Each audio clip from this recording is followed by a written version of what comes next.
নমস্কার, নিউজ ভ্যানগার্ডের পর্দায় আপনাদের সকলকে স্বাগত। আমি সুপ্রীতি রয়েছে আপনাদের সঙ্গে। চোখ রাখবো আপডেট খবরের দিকে। ধলাই জেলার জেলা শাসক এবং তার সঙ্গে রিটার্নিং অফিসার পূর্ব ত্রিপুরা লোকসভা কেন্দ্রের সাজু ওয়াইদে আজকে সাংবাদিক বৈঠক করলেন। মনোনয়নপত্র জমা করার শেষ দিনে 9টি মনোনয়নপত্র জমা পড়েছে। রিটার্নিং অফিসার তথা ধলাই জেলার জেলা শাসকের যে ঘোষণা, আগামীকালকে স্ক্রুটিনি পূর্ব ত্রিপুরা লোকসভা আসনের ভোটকে কেন্দ্র করে দ্বিতীয় দফার ভোট এবং তারপরেই থাকছে মনোনয়নপত্র প্রত্যাহারের দিন। অর্থাৎ সবকিছুকে মিলিয়ে পূর্ব ত্রিপুরাতেও ভোট প্রচার থেকে শুরু করে প্রশাসনিক যে তৎপরতা সেটা একেবারে তুঙ্গে রয়েছে। শুক্রবার স্ক্রুটিনি পর্ব এবং সেই জায়গাতে সমস্ত রাজনৈতিক দলের নেতৃত্বরা উপস্থিত থাকবেন পরবর্তী স্ক্রুটিনি পর্বে।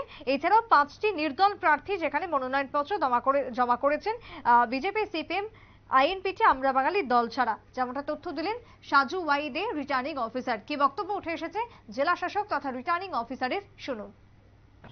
का आज 4 तारीख लास्ट डे ऑफ नॉमिनेशन था एंड आज 3 बजे तक हमको 9 कैंडिडेट से नॉमिनेशन फॉर्म मिला है। टोटल 14 नॉमिनेशन फॉर्म सबमिट किया गया है। बीजेपी से, सीपीएम से, आम्र बंगाली, आईएनपीटी और बाकी 5 इंडिपेंडेंट कैंडिडेट से हमको नॉमिनेशन फॉर्म्स मिला है।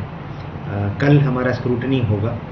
8 तारीख लास्ट डेट ऑफ विड्रॉवल है और 8 तारीख को हमारा सिंबल नोटिफिकेशन भी होगा। जो भी इंडिपेंडेंट कैंडिडेट होगा उसका सिंबल अलॉटमेंट 8 तारीख 3:30 बजे होंगे हमारा चेंबर में।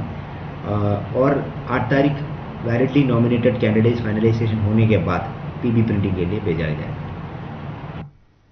বক্তব্য শুনলেন আরোর। একটা ছোট্ট বিরতি নেব, ফিরে আসবো বিরতির পর, সঙ্গে থাকুন।